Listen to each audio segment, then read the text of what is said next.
Hola, welcome back to Peanut Butter Neya time. As you can see, I'm in a different place. I have I've created a new pod area, and to be honest with you, Alex actually did this. He surprised me when I came back from a trip to the US, and he'd like done all this home reno. And you know what? This goes back to like the whole like TikTok trend. It's like if he wanted to, if he wants to, he would. If he, what is it? What it's like a if he would if he could, or if he wants to do it, he'll do it. Whatever. Anyway, whatever. That's just Alex. Anyway, so for this episode, I'm trying out holding the mic. I'm holding it in my lap. Just more of a casual, relaxed, like let's chat kind of situation. So today I wanted to talk about a topic. I actually tried to make a video slash podcast on this a while ago, and I just felt like it wasn't right. I wasn't getting the right, like, wasn't communicating what I wanted to communicate in the podcast. And I think it's because it's kind of a difficult topic, and it's a topic that kind of flies under the radar without us realizing. And that is about changes. Um, so I think change is a funny thing because I feel it's something that just happens in life to different degrees and at different rates, almost without us noticing. And I hear a lot of people kind of say like, "Oh, change is so scary." You know, that's something that's always thrown around. And I have like friends who say like, "I don't like change, just don't like it, not into it," right? And it always makes me think a lot about it because I think maybe I don't really sit down that regularly enough as well and think, "Oh, do I like change?" And I'm also keeping in mind like everybody has a different comfort level with change, right? Like, and I think it's definitely something maybe the more you experience change, the more it feels normal and natural. But there's definitely no like good or bad position to be in terms of how you process change, like or your personal view on it. I think it's just more about in this podcast, I wanted to kind of just discuss it and kind of break down like my observations of change and where I feel like it affects people the most or myself or from what I've experienced. And then also how I feel is the best way to kind of like cope with change. Um, and once again, there's like no right or wrong way to do this. I'm just sharing my thoughts. Um, so I think obviously there are like some really big changes that are more obvious, like, oh, I changed my hair color, right? Like something like that. It's very surface based, it's very obvious. But I think often like the most important changes or like the most important impactful changes, whether good or bad, definitely happen at a slow rate and behind the scenes. Like you don't really notice it happening. And I also kind of feel that compounding change is what scares people the most. You know what I mean? Like it might be that one instance, okay, I can handle that, but like change over time when you don't realize it is something that really scares people and I think like makes for some bad experiences. Um I personally think that change can be a really good thing, and I do think it can also be a slippery slope, but not independently. I think in a combination of like with in a com with in combination. Sorry, that's what I'm trying to say. In combination with other things, it can be a slippery slope, in different ways. So yeah, I think I've witnessed change really like bring tension between people, bring conflict or just like people stop hanging out with each other or like personally people struggle with certain change because like something physically isn't the same anymore, right? And I think often people don't really recognize that change is the biggest thing that's affecting them. They like kind of think more about like, oh, XYZ isn't the same anymore, but they don't realize that it's like your coping mechanism with change that is impacting the whole situation. So let me kind of just like flesh this out more with examples. As you guys know, I love a good example. Um, so I think examples of like where change kind of feels less scary is something like changing, yeah, cutting your hair from like long beneath your boobs to like above your boobs. Okay, for some people that's a really big change, but generally that's a change that most of us could cope with, and we'd be like, all right, fine, because you know what, like the repercussions of that change kind of feel small. It's like, oh, the hair will grow back, right? Like whatever rate your hair grows, it's going to grow back in some shape or form. Worst case scenario, like tie it up, like, you know, there's things that you can do to kind of mitigate the negative impact of that change if you don't like it. On the other hand, you could get this haircut and be like, oh my God, I feel so free. Like I'm gonna go shorter. Like this is my new alter ego. This is who I love to be. Why didn't I cut my hair all this time ago? Also a different view, right? Another thing of like change is like small things that you do in your routine. So I think a lot of people like, you set New Year's resolutions. Like I'm gonna start going to the gym every day, right? That's like a change that people I think are making more for like the positive and they have good intention behind it. So I feel like these surface level, like action oriented, very conscious changes are the ones that I feel like are less, I don't want to say the word harmful because I don't think change is necessarily like really harmful. I just think that the thing that people that can cause people to be in situations where they feel a little bit more nervous. Or I would say maybe like that's a sort of change that doesn't feel like from an individual perspective like it's really that big a deal. So yeah, I think those changes are just chill. But I think when you think about these small changes, right, and you start to compound them into like lots of small changes in a person or in a situation or in a location, right? That's when I think when they're bundled, you see the biggest impact and it's catalyst for certain scenarios. So let me just talk about some other examples, but I also want to do that in together with like why I think change scares people most. I think I'm going to start with actually why I think change scares people most. I think one, I think feeling of familiarity is gone. So I think up until a certain point, right, like they say, right, when you're young, you feel like time is going so slow because you've only lived like maybe like say you've lived like 18 years in your life. It's like, okay, that went pretty slow, like because like, so much happened in a short amount of time, right? And then when you get older, you look back and you're like, oh my God, so much happened. Life is going so fast. You know what I mean? So I think when you get older, you definitely hold on closer and tighter to this feeling of familiarity. And I do it very often with very specific things. It might be like a dish, like I love tortellini carbonara because I used to grow up eating it when I was younger. My parents would make it for me. We would go to the local Italian restaurant and I would gobble down like a whole plate to myself. And it was a very like comforting feeling, right? And so not being able to like cook that dish myself or find that dish somewhere else makes me feel like, a sense of longing for something because I don't have that sense of familiarity.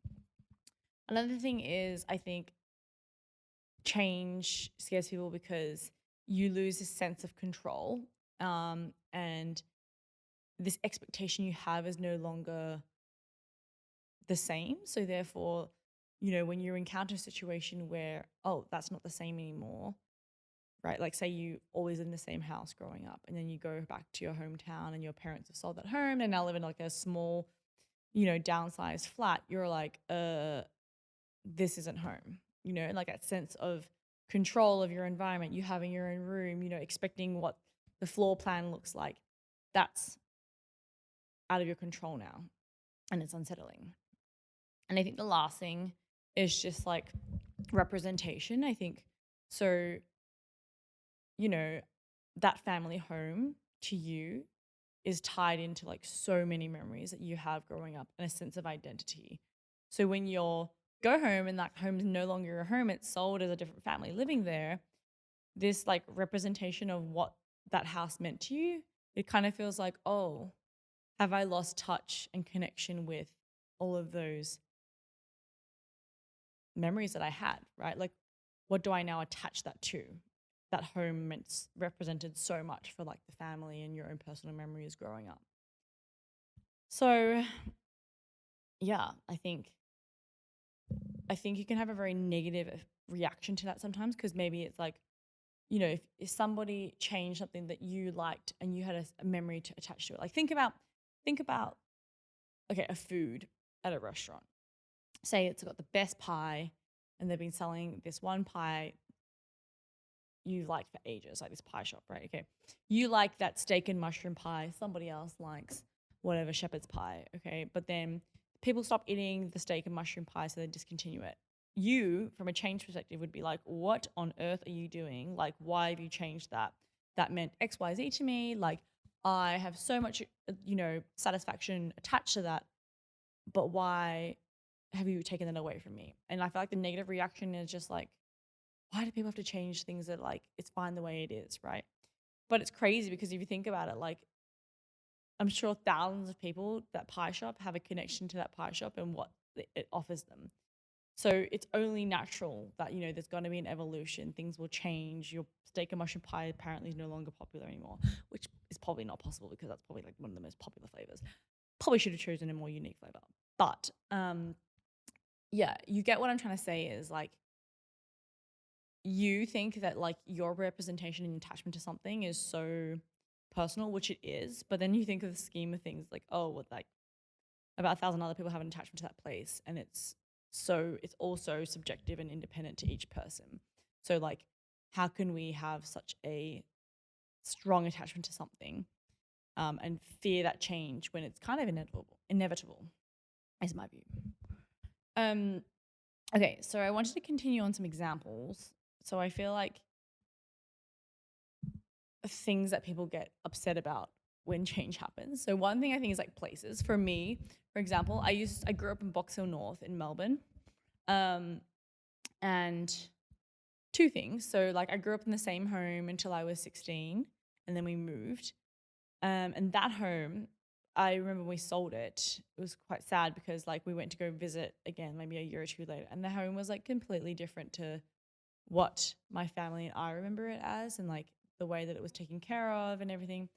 It just had changed so much. And that was very jolting because, somewhere that you grew up and have such fond memories with, and then to see other people have a very different experience there, you're kind of like, whoa, that's changed a lot. And that sort of change is very scary. And yeah, it's a lot to take in, right? It's emotional because you have so much attached to that place. I think that's one place that I definitely feel a lot of change, and it takes time to really understand and detach and understand like your memories to that home are like live in your mind now. It's not physically there for you anymore.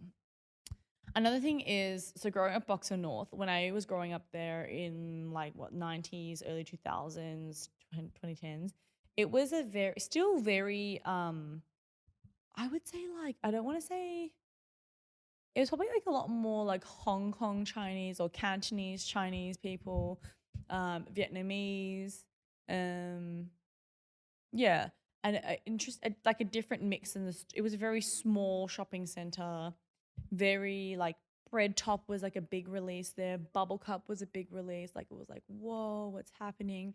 And I remember over time as I was getting older, just seeing it change and becoming more modern and having like more of a mainland Chinese influence. With different types of food popping up, different stalls, kind of a monopoly of the different stores as well being owned by lots of people. I was like, whoa, what's happening? It's like getting gentrified. Um, and it was really interesting to observe because I know even at a young age, I was kind of like, oh, it's not the same anymore. I'm like, oh, that shop's gone. And that's even at a young age, you start to feel this sense of like, oh, I don't really love this change. Right. And the reason I didn't love it was because, my favorite place to eat laksa was now gone, or my favorite place to eat Shanghai noodles was no longer there, right? And because pretty much time went on and things changed, but I didn't like it because when I go back there and now even more and more as I get older, I feel like less familiar and less connected to the place that I grew up because it's so different from what it was when I was growing up. Like they now have like high-rise buildings, they're like multi-level apartments. It's crazy. It's like super fancy and like quite expensive now. And for me, I'm like, what is happening? This is not the place that I grew up. But it's an acceptance, I think, in that situation that, not unfortunately, but that's just how the world is, right? New people come in, people flow out, a new era will be like that. And it can't forever stay as it is. Even for the benefit of the suburb, it probably needs to change and evolve, whether good or bad. I'm gonna pause for a peanut butter break. Okay, I'm gonna announce something, and I know it's a bit disgusting of me, but I found a smooth peanut butter I like. Okay, so Dan picks, just having the best peanut butter. I the other day because they sent me some smooth peanut butter, and I was like, I'm not gonna eat that because I'm committed to the crunchy life. But however, I tried it the other day, and it was very tasty. And then I was like, oh my god, what the hell? Oh, smooth peanut butter. If I pick, I would like to publicly approve. So if you're out there like smooth peanut butter, I approve of you eating Picks, but not Jif or Jiffy or whatever. Yeah, Jif. Jif? Jiffy? Anyway, not those super processed craft ones. Okay. That's all I wanted to share with you today about peanut butter. Okay, going back to the pod. So, I think the other area of change, which I feel like is like generally more positive, but I guess it's more self-discovery because I definitely think the changes within yourself um, are things that it's definitely something that you kind of like don't really notice that happens over time. And it might be from like, oh, you started that new job, you moved country, you made a new friend, you started listening to different music and then got a different haircut and started, your aesthetic changed, right? And these are things that happen over time. Like I honestly look back at myself. I look at photos of myself when I was like 22 and I'm like, oh my God, I know exactly what I was thinking then and how I like perceived myself, perceived certain things and like my views on certain things. And I don't think like a crazy amount's changed, but I definitely know there are areas where I'm like, oh, thank God I've changed because like I'm in so much better a space now. Like it's a lot more positive. Or, I think at any moment in life, you always feel like you know so much and that I feel like you always think like, I'm at the pinnacle, like I could not know more. Life could not get better. Life gets better, but not always. You do go through hardship, but I feel like looking back is really like so interesting. And I think that's one of the things that like is the Achilles heel of change is the ability to look back. It's like all this retrospect, looking back and being like, oh, that like, that mushroom steak pie at that place was so good and now they've taken it away and now it's like a negative feeling towards that pie shop. Or, like, oh, my home that I grew up in, it was such an amazing place. I had so much fun there, but now I go back and I look at it and I'm like, it's not the same as it used to be. So it's this constant comparison of like what it was and what it is now that I think really creates this feeling of like, I don't know, being let down or being sad because something isn't as it once was. I think the biggest area that change really affects people is with other people, right? So through friends, family, relationships.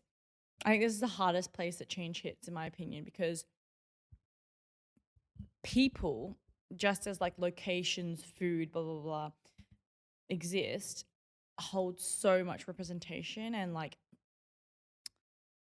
a sense of feeling as to who you are.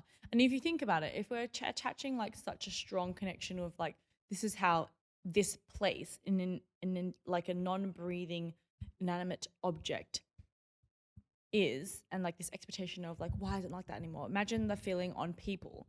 And I feel like this is the area where like change gets really dicey in how we manage it, because I think misunderstanding, miscommunicating change is where people really fall into like a pit of like I feel like they get tunnel vision as to the more of like the, oh, you've changed so much versus like, okay, why did they change, what caused the change, and more like the future side of change, you know what I mean? So say, okay, for example, I think I look back sometimes and I'm like, oh, like it's so interesting, I used to be friends with XYZ, and like I really wonder what happened at that time. Like when did I stop being friends with them? I never feel like anything actually happened. But you know what? It was just time. Like We went to a different primary school. We went to a different high school. We got different hobbies. We had made different friends. We had different interests. We did a different thing after high school. Did a different like unit in university. Like small changes is what I'm saying. Bundle up and create a bigger change and separation. And like I think that's the natural progression of life. Is that yeah? For me, I believe in having like really small, close knit group of friends that I'm really close with, and that I feel like, I fundamentally understand them very deeply as people, and I support them no matter what who they are as people because I like they're my people. But and I'm happy to see them grow in whatever direction they grow. And so I feel like when with people when we try to attach too much expectation of those people and who they're supposed to be in our minds from who we knew, it becomes really hard. And I think this is something that I can experience from like living abroad, right? Um, and you know, you it's really hard to communicate to people the day-to-day things that you experience, especially when I lived in Myanmar or other countries, to somebody who's, living a completely different life to you somewhere in a different side of the world. It's very hard to communicate all the small changes that I see and experiences that I have that shape who I am now. And so I think there's this really interesting dynamic of being at home and going back to your hometown versus being here in Hong Kong, right? So whenever I go home to Melbourne, I have a great time because everything that I go back to is more or less the same. Like my friends are there, my parents are there, the home that we live in is there, right? And so everyone kind of naturally slips into these natural roles of like, hey mom, hey dad, I'm here living in your home. Yeah, like I'm the kid, And that's preferably how I like it. Like my parents being my parents, I'm being their child. And then when I'm like visiting my friends, I'm still the same Neya as I left, right? I'm still the same person. I've just gotten a bit more experiences, but going home to Melbourne helps me kind of go back into that persona and be that person in Melbourne. Whereas the difference when they come to visit me in like Hong Kong, it's so funny because I'm my Hong Kong like person because I'm in my environment. I am who I am in this future current state, like my present self. Versus when I go home to Melbourne, I'm like my past self. It's kind of weird. It's a very weird separation. But like so for instance, my parents come to visit me in Hong Kong. Maybe I'm not as relaxed as I am in Melbourne because now I'm like, oh, I have feel like a great responsibility to make sure you have a good time. Like I'm no longer like the child. I'm this grown adult living in an apartment, like living in a city, financing myself, and um I'm just like a completely different person. And then like I feel like for parents to observe that or friends to observe that different personalities also very trippy and takes time to adapt to. Right. And I think, I've had like I've had experiences with my parents where I feel like they felt I've changed or and I've become different than what I was when I was home. And I think, yeah, I think that can be seen as a negative, sure, if you want to. But I also think like that's where we kind of take the wrong step in me thinking like, oh, them saying I'm different is a negative thing because actually it's natural. I've moved to a different city. I live abroad. I'm by myself now. I don't have, I'm not who I was in Melbourne because that was me when I left. I kind of left that at like 20, 21, 22, right? So it's only natural that I've evolved into this woman, independent, like it's been 6 years of living abroad, that I now am a completely different person, have different thoughts, different experiences. And I think it's actually beautiful to evolve in that way. Same as when I go to visit, my friends overseas and I see them having built this amazing life, evolve so much, all these different experiences. And yeah, I'm completely okay with the fact that I might not fully ever understand some of the experiences they have. And that's fine. That's natural. And I think it's part of growing up and living life. And so this leads me to like my final points, which I'm trying to make about like how to really adapt to change and manage it. And I really think like my key thing I think it comes down to is like is empathy. So Alex gave me a good example of empathy the other day because he was learning more about it. Which was so difference between sympathy and empathy. Sympathy is so say somebody's stuck at the bottom of a well. Sympathy is standing at the top of the well and saying like, "Oh, I feel so bad for them like down there. Like, okay, oh, like that must really suck to be down there, right?" Empathy is actually getting into the well and going down to the bottom of the well with them. So it's actually getting into somebody else's shoes, right? So they always say that growing up, like, you know, um, walk a mile in another man's shoes, blah, blah, blah. Like, like you'll learn so much about that other person. So I do really think that, like, a really great way to handle change, when it's something that you're feeling, oh no, like my best friend's changing or my friends are changing or XYZ is changing. This is more about people than location because, yeah, I can't really get in the location shoes. But like getting into the shoes of that person and understanding, like, oh, okay, like let's review it from their point of view. All of these things I've experienced, like I'm never going to fully understand that. But there must be a reason, like, why you've changed this way and really trying to understand and see something from their perspective as opposed to standing on the other side and being like, oh, you're not the same person that I used to know. Why did you change? Why aren't you the same person that laughs at XYZ jokes? Right. Okay. Another thing I think we can really work on is um, not living in the past. So I feel great sense of like um, an affliction to change often stems from people living in the past and wanting something to be the same as what it used to be, right? So like I've seen Alex go through that with some of these guy friends and they're like, oh, like you've changed, like you don't drink as much as you used to, you don't do XYZ. And he's just like, I just have different priorities now, right? And I think being a good person in somebody's life and a supporter is really sitting down and understanding like, hey, that's great. You know what I mean? Like this is not my life, that's your life.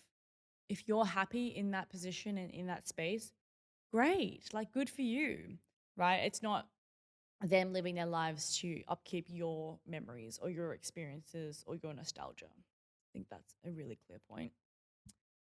Um, and I think, yeah, I think embracing that change isn't a bad thing, right? Like, okay, some people can change maybe in the not the best way, or some things can change in the not best way, but accept it. Like, what are you going to do about it? Everybody is their own individual.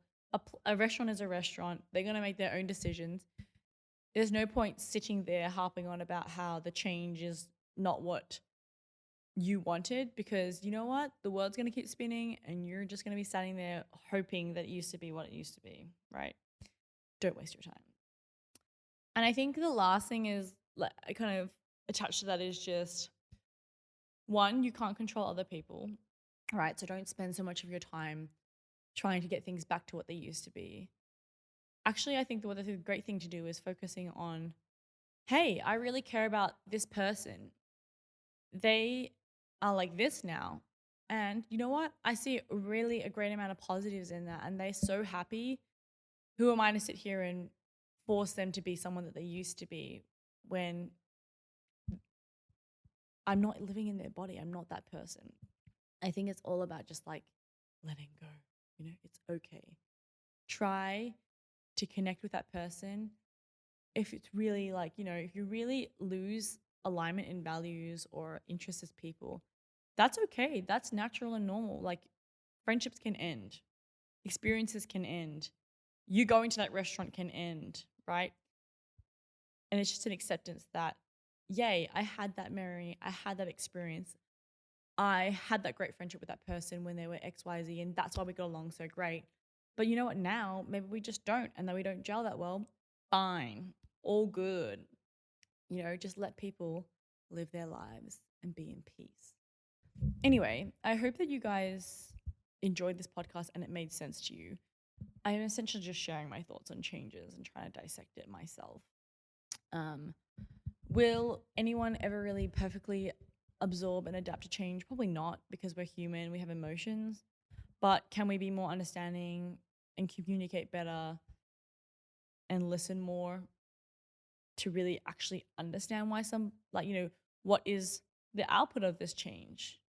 You know what I mean? Like, why sit there and think so hard about why the change has happened and how much has changed? Why not just sit there and think about, like, oh, embrace it. Cool. Cool, a new dish on the menu. You got rid of my old dish. No worries. I'll try something new. Life is about adventure. Life is about trying new things. Life is about learning and evolving as a human. You're not always going to be the same. And if you are, well, that'd be damn boring. Anyway, I hope you guys enjoyed the pod. See you next week. Bye.